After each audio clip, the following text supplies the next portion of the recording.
From impossible game winners to trash talk on a different level, the 2024 playoffs have been unbelievable, and honestly could end up being one of the best ever. So here are 5 reasons why this could end up being an all-time postseason for the NBA. You can't talk about the playoffs without mentioning the fact that the young players in the NBA are finally starting to take over. And if you don't believe that, let's take a look at the facts. We have to talk about how the Warriors' reign over the NBA is coming to an end after they missed the playoffs this year. Now I know we've said this before, and then they won the championship in 2022, but none of those guys are getting any younger. And the only legit all-star on the team now is Stephen Curry. LeBron James and Anthony Davis lost in 5 games, Kawhi Leonard barely touched the court because of injury, Russell Westbrook and James Harden have been reduced to role players, and then we have to talk about KD. Kevin Durant got swept in the first round by one of the new faces of the league in Anthony Edwards, and that's exactly the point I'm making. The expression out with the old and in with the new is creeping its way into the NBA, and it's a bittersweet feeling. Luka Doncic is averaging a near 30-point triple-double in this year's playoffs, and everyone knows he's going to be taking over. Shai Gilgeous-Alexander had a breakout year where he finished top 3 in MVP voting while averaging 30 points in his playoff run, and there's a bunch of other young guys like Tyrese Halliburton and multiple role players making names for themselves throughout the league, and it all came during this playoffs. But let's turn our attention to some other players who have broken out so far. Now these guys aren't as young as Anthony Edwards and Luka Doncic, but they had great playoff runs and are going to be perennial all-stars for years to come. When the Knicks signed Jalen Brunson to a 4-year, $104 million contract, some people were questioning if he got overpaid, and some were saying this was the Knicks' next biggest mistake. Well, after this year, it's safe to say that they actually handed out the best contract in the NBA. During his playoff run this year, he took an injury-riddled Knicks team to the second round and to a Game 7, which he could have won if the Pacers didn't have a historic shooting night. Brunson averaged 32 points and 8 assists through 13 games, setting the league on fire and putting everyone on notice. And it was just really cool to see, because when you watch his interviews and the way he carries himself, you can tell that his work ethic is off the charts. There was also another guy that broke out this year, but he's had a lot of playoff moments already at the age of 27. Of course, that's Donovan Mitchell, and I really think he's gone under the radar since going to Cleveland. He scored 50 points against the Magic in Game 6, and they have one of the best defenses in the NBA. And he was the driving force behind their eventual Game 7 victory. I know they lost in the next round to the Celtics, but either way, I think he proved a lot this year, and people still don't talk about him enough. Another guy that's been getting a lot of hate recently, but is proving how good he really is, just made the NBA Finals. And of course, that's Jason Tatum. NBA fans have been saying he has a super team and he's getting carried, and while I do agree that the Celtics are very well constructed, I think people are being a bit too irrational with him. He is the #1 option on a team in the finals, he is averaging 26 points and 10 rebounds in the playoffs, and he is one of the best players in the entire league. People get mad at Tatum because the role players around him are playing good, but I don't think that's fair, because the reason they're in the league is to do just that. Derek White's in the NBA to make threes and play good defense, while Drew Holiday's being a veteran presence and also playing elite defense. And Jaylen Brown's entire role is to be Robin, he's doing that fantastic. Anyways, if Tatum wins a ring this year and plays well in the finals, we can be looking at a guy who is in top 5 player discussions for the next 7 years. All the attention has been on guys like Anthony Edwards and Luka Doncic this playoffs, but you can't argue with a ring. While it's true that we see new guys stepping up every playoffs, I think it's pretty rare when 2 guys of this caliber really reintroduce themselves to fans and prove that they'll be tearing up the league for the next 7 years. This playoffs has brought some iconic moments so far, and it's not even over, so we definitely have to talk about them. And I want to start off with probably the most iconic moment, and that was Anthony Edwards talking trash to Kevin Durant in game. Obviously, talking trash to one of the best players ever at the age of 22 is already pretty awesome, but what makes it even better is the fact that Ant has actually said KD is his GOAT. When we were talking about KD, you said you think he's the greatest player. Yeah.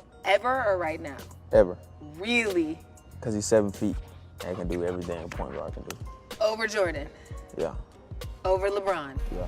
So the fact that he isn't afraid to talk trash to the player he considers the best of all time shows just how much dog he has in him. He was also chirping Nuggets fans after the Timberwolves took a big lead in Game 7, which I also find awesome because he really isn't afraid of anyone. There's also been some crazy shots so far, and while it hasn't been the most buzzer beater heavy playoffs, there's still some game winners and clutch shots that we have to look at. Jamal Murray is known to be a playoff riser, and against the Lakers, he couldn't miss when time was running out. First, he hit this insane fadeaway game winner to give the Nuggets a 2-0 lead, and the degree of difficulty was off the chart. Then he followed it up with this shot that eliminated the Lakers, and I can tell that LA is sick of this man. Now, this shot wasn't a game-winning buzzer beater or anything, but Murray hit a shot from beyond half court and had an iconic moment with Kevin Harlan.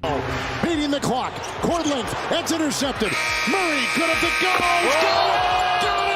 Got it! A big time 3!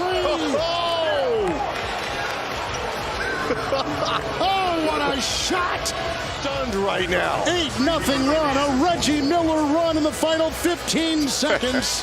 Speaking of big shots, Jaylen Brown hit a nasty corner three in Pascal Siakam's face to tie up game 1 against the Pacers, and they would eventually go on to win in overtime. Now, I'm not gonna lie, the Pacers kind of sold this game with some dumb turnovers and thoughtless decisions, but at the end of the day, this shot was as big as it gets. But a collective effort from the Knicks in game 2 of their first round series might be even better than that moment, because they were down by 5 with 46 seconds left and somehow found a way to win. There was a questionable no call with Tyrese Maxey that 76ers fans weren't too happy about, but either way, this was a pretty sick moment to watch in real time. Going back to the Nuggets, Nikola Jokic won MVP and he really just didn't care. He had NBA Twitter blowing up and he actually said that when he gets the awards, he usually lets his horses play with them. And no, I'm not joking. You know, I'm grateful to get another MVP, but for me it's just basketball. I don't know why other players cry when they get this trophy. What I do is I end up giving it to my horses to play with. That brings joy in my heart. Overall, this was just another fun moment and storyline in this year's playoffs, but a lot of people are actually mad that he won because they didn't think he deserved it. Tell us in the comments who you think should have won MVP. But I also wanted to mention the fact that Derek Lively was straight up running away from Chet Holmgren so he didn't get fouled and go to the line, which was hilarious. But they ended up winning that series, so I guess it worked out. Now, I know the Eastern Conference Finals ended in a sweep, but overall, these playoffs have been pretty competitive, especially in the Western Conference. First, we have to talk about the best series so far, and in my opinion, that was Timberwolves versus Nuggets, where we saw some of the most back and forth games ever. It started with the Timberwolves taking a 2-0 lead on the Nuggets home court, but then Denver stormed back to go up 3-2. After Minnesota won Game 6, everyone knew that Game 7 would be a classic, and it was close all the way to the end with the Timberwolves pulling away. But we've also seen some other great games in overall playoff series, like Cavaliers versus Magic, Thunder versus Mavericks, Knicks versus 76ers, and then you could also talk about the Knicks versus Pacers, because that went 7 games too. We've seen a bunch of series tied up 2-2 with the deciding Game 5, and it's been a treat to watch these teams go at it. And I think that's one of the reasons this playoffs has been so good, because the matchups have been close, and we've seen all of these great young players going at it on the biggest basketball stage in the world. Luka versus Shea was awesome, and we were able to see Anthony Edwards take down the champion. That's without mentioning young guys like J-Dub and Derek Lively making a name for themselves in this playoffs. But don't worry, Jokic will be back. Another reason this playoffs has been so good is because of how heated the games are getting, and it's honestly reminding me of a couple of years ago. For example, Luka Doncic is a guy that you need in the playoffs because he isn't afraid to be a villain and talk trash to anyone. In this playoff run alone, Luka and Russell Westbrook got into it because of a questionable foul that Westbrook committed, and then a fan refused to give the ball to Luka, and you could feel the tension from the TV screen. But nothing is compared to this playoff series where Luka apparently trash-talked Gobert in Slovenia, even though some people think he said something else. And he was also talking to Anthony Edwards at the end of Game 3, but when reporters asked what he said, he replied and said that he couldn't tell them. End of the game, what were you saying to Anthony Edwards? I can't say. It's not TV appropriate? No. So you kind of have a clue that what he said wasn't nice. We've seen Kyrie saying explicit things to Thunder fans during their playoff run, and overall it's gotten pretty chippy in Dallas. But we've seen the same thing from Anthony Edwards beyond the KD chirping, because he talked trash to the entire Nuggets arena after winning Game 7.